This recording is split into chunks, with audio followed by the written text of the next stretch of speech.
For many children, the school environment is a highly stressful, anxiety-inducing place that they must endure day in and day out for the bulk of their childhood. A growing number of families are no longer allowing their child to be subjected to this level of stress on a daily basis. These families make the decision to remove their children and educate them at home. However, in a vast majority of cases, simply removing a child from an environment that has been hazardous to their mental health and immediately beginning an education at home program is quite often a recipe for disaster. This is where deschooling steps in as a transition phase for both the child and the educating parents.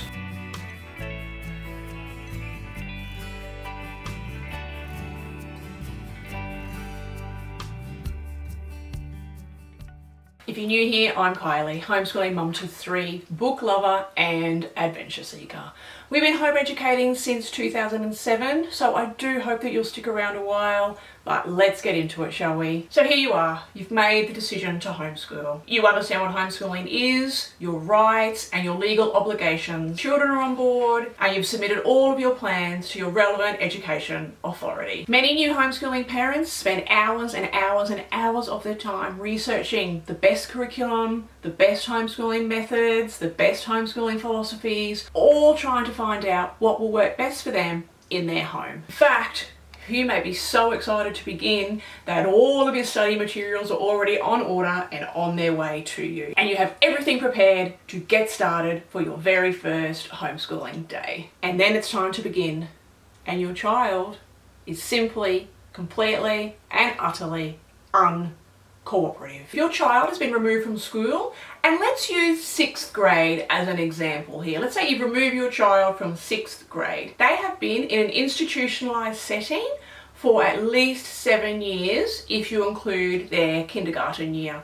And possibly for some children, if they attended early years childcare learning programs, possibly even longer than 7 years. Every year that child spends within the school environment, they are told that to succeed in life, they need to follow all the correct procedures and only the procedures set out to them by those in charge. And they need to undertake all of their learning endeavours as they are told to. When in reality, no one truly learns that way.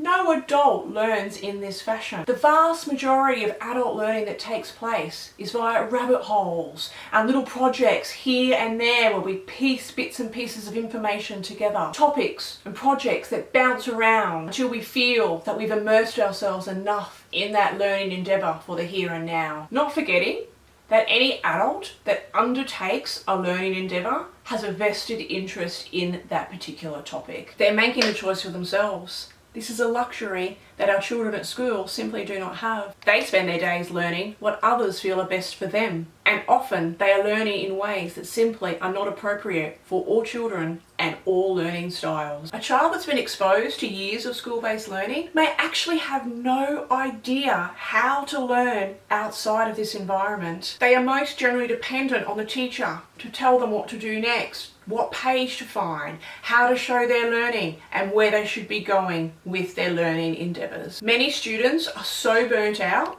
by this way of learning that when they do come out of the school environment, they have seemingly lost all spark and are generally uninterested in any learning endeavours whatsoever. Not forgetting that a standard school day simply does not accommodate to all the many and varied learning styles of the children made up within that classroom. No matter how great the teacher is, it is simply an impossible task to meet every single child's needs and ensure that they're having the best possible educational experience that they can. And some children find themselves in a place where they are barely functioning and simply not learning anything at all because they are in the wrong environment for them. They're often completely shut off to learning and to anything that looks remotely educational at all. No matter how much love is in a home, it is often not enough for a child to simply leave that type of school environment and jump into their home education journey the very next day. This is why the deschooling process is such a valuable time for the child and the educating parents at home. So what is deschooling? Put simply, it is a period of time where the child and the parent allow themselves time to heal from the school-based environment. It's a time to put aside any adult-directed learning activities, and it's a time to simply allow the child to be. I think it's important to note here that using traditional school holidays as a deschooling period is not in fact deschooling. Those school holidays would have been taken anyway.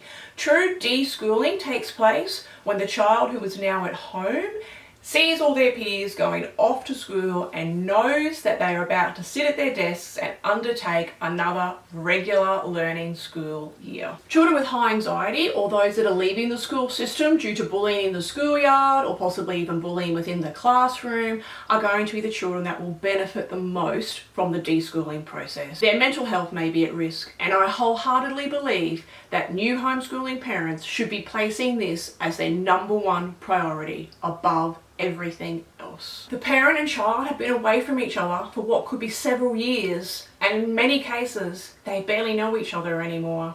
So deschooling is also a time to allow that parent and child relationship to reform, to reconnect, and to bond together once more. And this can be a wonderful, fun time spent just getting to know each other again. And this is why deschooling is not only an important process for the child, but it's equally as important for the parent. In most cases, us adults have spent a minimum of 12 years in the educational system. We know no other way to learn.